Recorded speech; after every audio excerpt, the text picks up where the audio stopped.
Hello, BookTube. It's a bleak and barren Sunday. Once again, no books in the mail for Steve. No mail of any kind. So I thought I would console myself with a tag, as I usually do, but this was not a good week for tags. People are ignoring Steve. So I found one. I wouldn't let that stop me. So I found one that I want to do. It's called the Intergalactic Book Tag. I wasn't tagged by anybody, of course, but I liked it. So I thought we'd get right to it. Category number 1 is space. Name a book that's out of this world, i.e. that takes place in a different world. And for my answer to this, I wanted to sort of double as a public service announcement, because I want to say the Harry Potter books.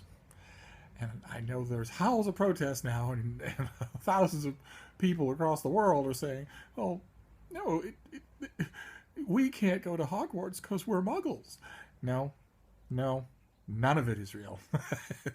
It's not just the wizarding world, the whole concept, all of it. It was a childhood favorite book of yours, that's all. So, Harry Potter. Number 2, Black Hole. Name a book that completely sucked you in. For me, this time around, that would be An Infinite Jest by David Foster Wallace, which completely sucked me in just the way a black hole would, with no air, with out-of-control gravitational compressions, with no point, with no light.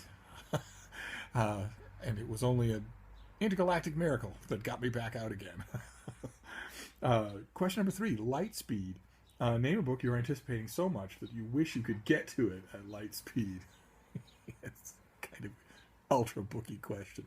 But for me, it would be, there's an author named Peter Steinbach who's coming out in the very end of the year with a new biography of the Nazi tank commander Erwin Rommel.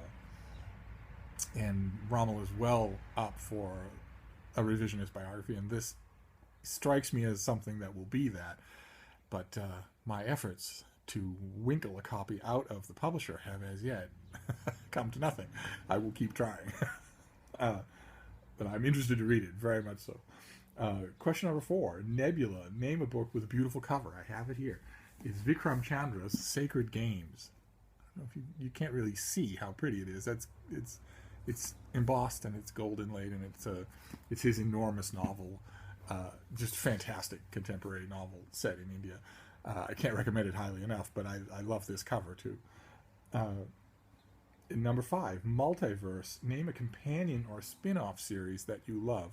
I'm not sure this quite qualifies, but it came to mind, and this is just one example. This is not the only thing. I don't know if you can really tell.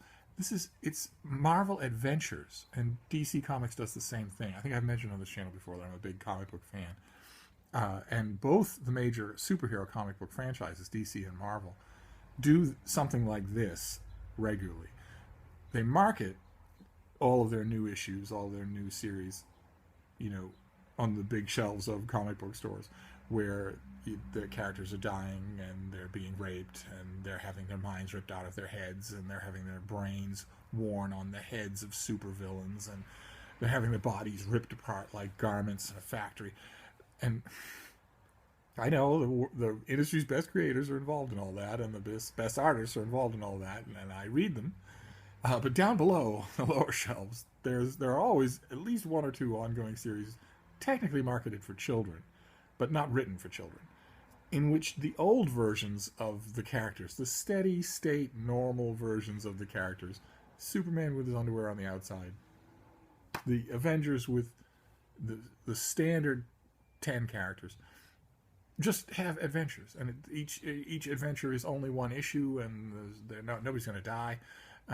Comic books the way I remember them, and I love them. So I regularly get them, even though they're not technically pitched for my demographic. Let's see here. Question number 6, Gravity. Name a favorite romantic pairing that seems to have a gravitational pull to each other.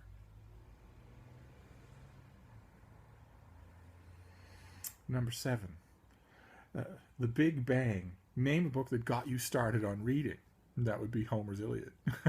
It's as terrifyingly tedious as that is. It's still true. It's also kept me on reading. Question number 8, Asteroid. Name a short story or novella that you love. I have one in mind here. This is just the collection that it was in. I don't have the magazine anymore. It's It's The Ugly Chickens by Howard Waldrop, which some of you know in real life will have heard me praise many times, in which an ornithology graduate student named Paul Limburl is on a bus in Texas with a book of extinct birds open on his lap when an old cleaning lady next to him looks at the picture of one of the birds and says, I haven't seen one of those ugly chickens since I was a little girl. And then the bus stops at her stop and she gets off, and Paul Limburl looks up, back, and realizes the bird is the dodo. And it's, of course, totally impossible that she could have seen one as a child. And like an idiot, he gets off and follows her. And the story that follows from there, it's amazing. I read it all the time. If you can find it, you should read it. You will love it. Number 9, Galaxy. Name a book with multiple points of view. I can do one better. I can name a book with multiple novels from multiple points of view.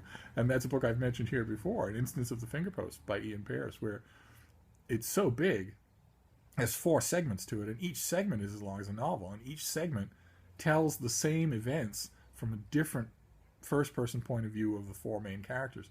And they don't tell them the same, and some of the major things in them are different, and you don't know who to believe and who's padding their story and who's trying to get at who. It's absolutely masterful performance of point of view. I recommend, again, I can't recommend it highly enough. It's I'll leave all this info down below. And the last one, question number 10, last one on this Mail-Free Sunday, Spaceship. Name a book title that would be a great name for a spaceship. And for me, that's David Levine's 2016 YA novel, Arabella of Mars. I would love to see that on the hull of a spaceship. There you go. That's a little attempt of mine to alleviate the misery of a mail-free Sunday by traveling to far and distant worlds. But we'll be back on the mail train next time, and I'll be in better spirits. Thank you, BookTube.